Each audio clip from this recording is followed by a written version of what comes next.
We have heard it said that a very healthy assignment would be to assume that if you left a voicemail for your younger self, what advice would you give your younger self? And it helps in a whole bunch of different areas. Like, have you always taken your own advice? What is the most important advice you might give to somebody that was younger? So it's a pretty important exercise. And I was reading about it on vacation and asked these guys like, hey, let's do this. Let's go ahead and leave voicemails for ourselves at whatever age we choose. So, Kristen, what age did you choose and why that age? I chose 16-year-old Kristen. Okay. Because I wanted to give her some time to process what I was about to tell her. And literally a year later, there was somebody I needed to warn her about. Is that right? So it was somebody Yes. specific. Yeah, it was there was, so I took this assignment very seriously, almost too seriously. And when I started thinking about some things that I felt I needed to avoid, because there's things I think you need to go through in order to become the person that you are and to appreciate what you have. And I didn't want to detract from that. But there are certain things that happened in my life. I'm like, that was a stupid life lesson. I didn't need it. Yep. And so I chose 16-year-old me. And I got it in under 30 seconds, quite a bit. I talked really fast because there's a lot that I wanted to get in because I felt the pressure of 30 seconds. But this is the voicemail I left my 16-year-old self. Okay, 16-year-old Kristen, I need you to listen up. I only have 30 seconds. Stay away from that older umpire at Shiloh Park. He's just going to take advantage of you, and you'll look back and realize he's super gross. Do not hook up with a football player from Georgetown. He's just going to ghost you. The rest of the heartbreaks you'll need to experience in order to grow and appreciate the one. In college, when you pull out of Fazoli's, don't pull in the far right lane. There's a cop that will hit you. Go to therapy sooner, get on meds sooner, travel more, freeze your eggs. Love you, girl. That was a lot. There's a lot to unpack here. I wish I could have elaborated more on the end when I was like, freeze your eggs. She's probably going to be confused, like, okay, what eggs are we talking about here? And I meant to be like, the ones in your ovaries.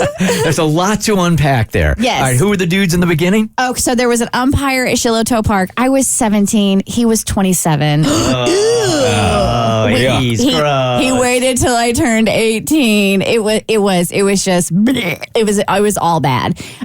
So we're going to nix that. And then there was a football player from Georgetown that I hooked up with, and he just, right after we hooked up, he promptly ghosted me. Like, just never heard from the dude again. He was ghosting before ghosting was even cool. Yeah. So that done. And then I told you guys I was not the best driver. I got in several accidents after I got my driver's license. The most impressive one was full disclosure, was in college and I was depressed. And so I went to Fazoli's to get some spaghetti and breadsticks. And when I pulled out of the Fazoli's parking lot, I pulled out into the far right lane, and a cop car was coming and turning down a nut, and we like collided into each other. Into a cop car. Yes.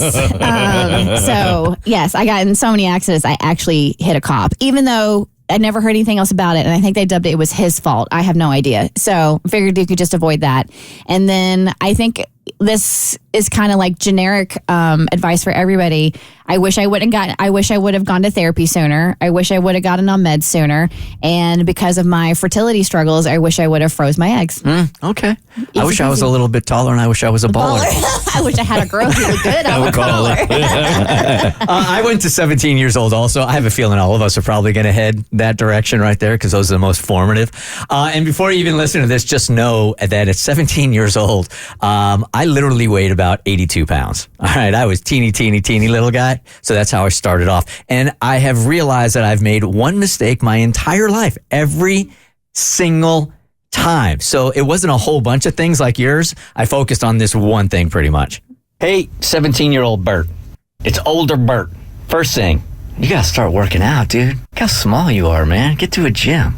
Secondly, dude, start following your instincts and your gut. You are going to mess things. You always know the right thing to do, and you always talk yourself out of it. So I'm telling you right now, your gut does not lie. Follow your gut the rest of your life, and it's going to be smooth sailing.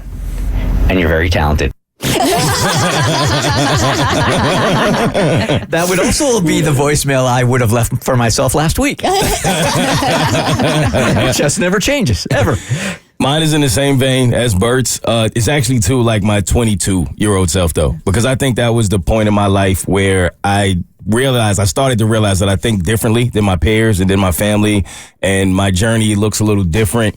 And I think I wasn't happy because I didn't believe in myself enough to believe that my journey didn't have to look like anyone else's. And I could actually trust my instincts and not change and not, I guess, fold under the pressure. I did have to record this twice in full transparency because the first time I did it, I stopped it and I was at 64 seconds. And I was like, okay, I clearly don't have a good idea what time is. But this is what I would have said to my 22-year-old self. To my younger self, my message to you is simple. Believe in yourself. Never stop. Life is going to throw things at you that make you believe that you should stop. Friends and family will even throw things at you, unknowingly, that make you believe that you should stop. But your journey does not have to look like anyone else's. Your journey is yours, and your dreams are the ones that need to be fulfilled. You got this. Always believe in yourself. Never stop. It will all make sense in the end. Keep going. Keep fighting. Amen. Don't stop believing. That's what I should have done. I just should have done their lyrics. 30 seconds of their lyrics. All right, Abby. All right, I decided to leave a voicemail for myself at 18 because that's when my life changed dramatically. I went from living on the straight and narrow to like eating. I was like eating in the library by myself in high school, spending my nights at the youth group, to like taking tequila shots off of pledges' stomachs. Like my life changed dramatically, and I just wanted to send myself a little message to take a step back. Put down the hunch punch. Yes, you 18-year-old Abby, it's me from the future calling to give you some advice. I've only got 30 seconds, so I'll make this quick, but I know life feels out of control and chaotic, and there's so much change happening. Try to embrace it. Take some time for yourself. I know FOMO is real, but trust me, taking like a week to just be like a hermit will make the fun times more fun because you prioritize yourself and your health. Okay, love you. Go freaking Gators. That was the worst advice. The very last thing. Are you still struggling with the same thing now as the advice that you gave yourself at 18, or no? What, taking shots off of 18-year-old boys? No. Not that way. I wouldn't say so. No, I mean, I think I definitely needed, I'm better at prioritizing myself and being a hermit when needed.